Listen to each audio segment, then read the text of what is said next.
What's up boys, j'espère que vous allez bien, c'est un plaisir de vous accueillir aujourd'hui pour se parler d'une paire qui m'a intrigué de fou malade ces dernières semaines. On est du côté de chez Adidas, je me suis payé une toute nouvelle paire, je vous la montre tout de suite.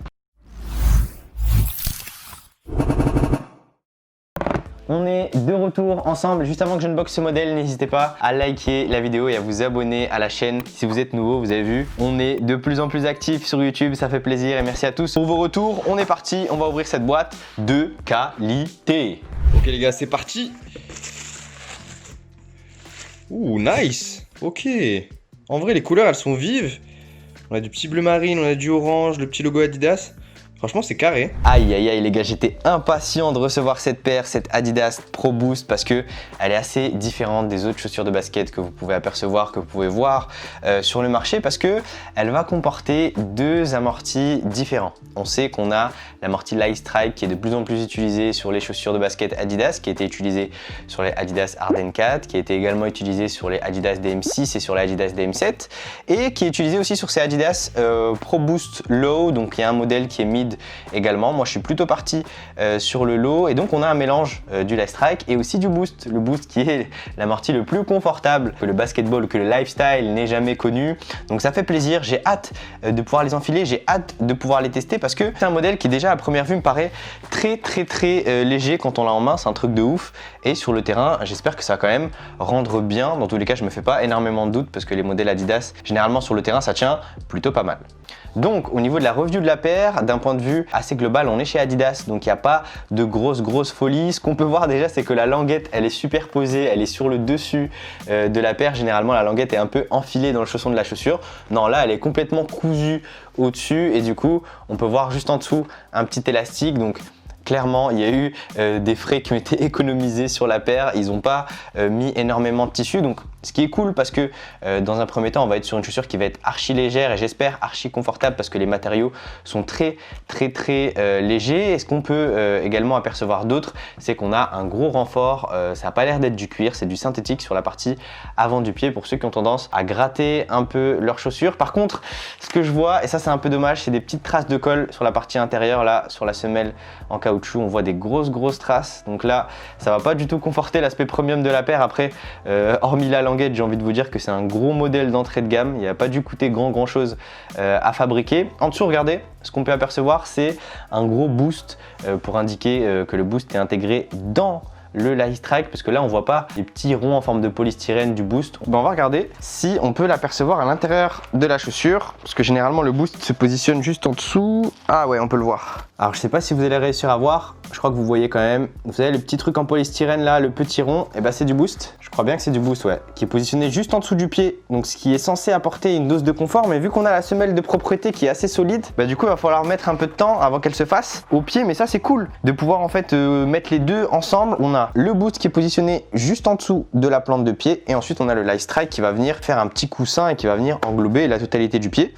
Hâte de voir ce que ça donne sur le terrain. Sinon, ce qu'on peut remarquer d'autre, c'est le petit logo Adidas. On dirait qu'on a un petit peu de gel juste ici. Ça me fait penser un peu au Reebok Pump. Bon, pas trop non plus parce que l'empiècement, il n'est pas énorme non plus. Mais on a quand même un petit truc en plastique qui me fait penser à du gel, là, au Adidas Climacool sur la languette extérieure. On a un petit renfoncement sur la partie arrière qui me fait penser à la Jordan React Elevation que j'avais unboxé il y a de ça pas si longtemps. Alors, c'est beaucoup plus marqué sur la Adidas React Elevation, je dis n'importe quoi. Sur la Jordan React Elevation, pardon, on peut voir à peu près la même chose sur le talon. Ça a tendance à partir vers l'arrière. Je ne sais pas si c'est une tendance qui va se confirmer sur les différentes chaussures de basket ou si c'est un fournisseur qui vend le même matériau pour chez Nike et pour chez Adidas. Je ne pense pas.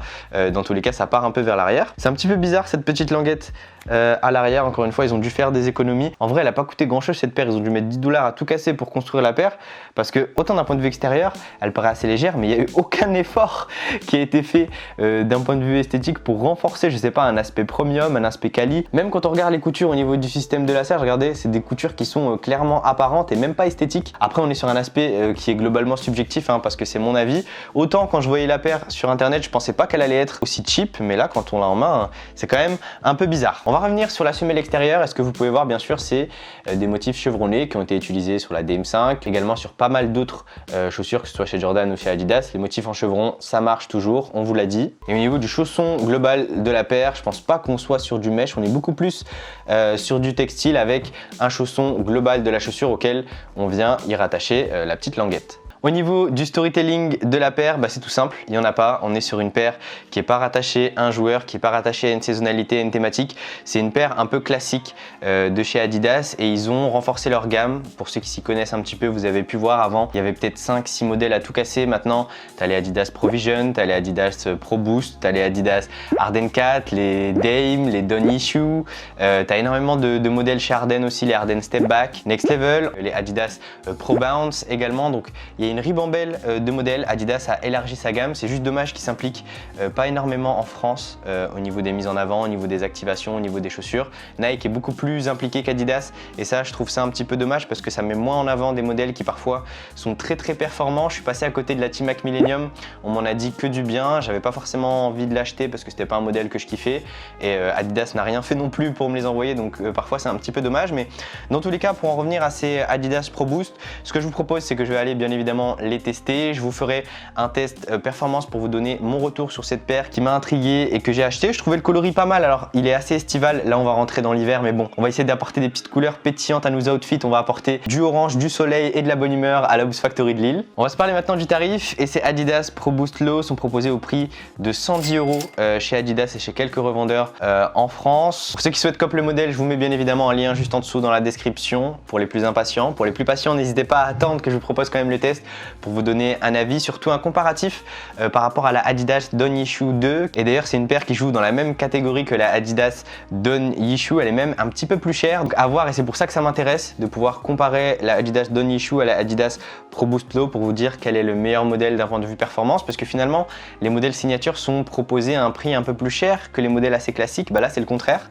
On a un modèle classique qui est un peu plus cher. J'imagine que s'il y a du boost, il ne doit pas en avoir des masses, parce que sinon on l'aurait vu sur la quasi-totalité de la chaussure. Là, on le voit pas du tout, donc ils ont dû en mettre un petit peu et le boost fait clairement augmenter le prix. Mais là, du boost pour 110 €, c'est quand même une aubaine de pouvoir les tester et vous faire un retour pour ceux qui n'ont pas les moyens forcément de se payer des chaussures boost à 150, 160, 170 €.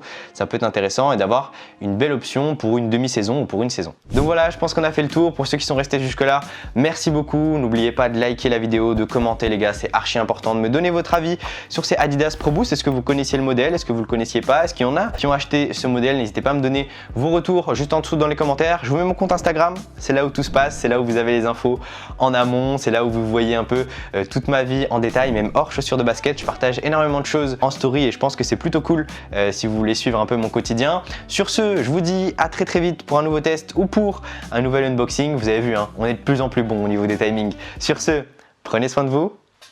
Bang!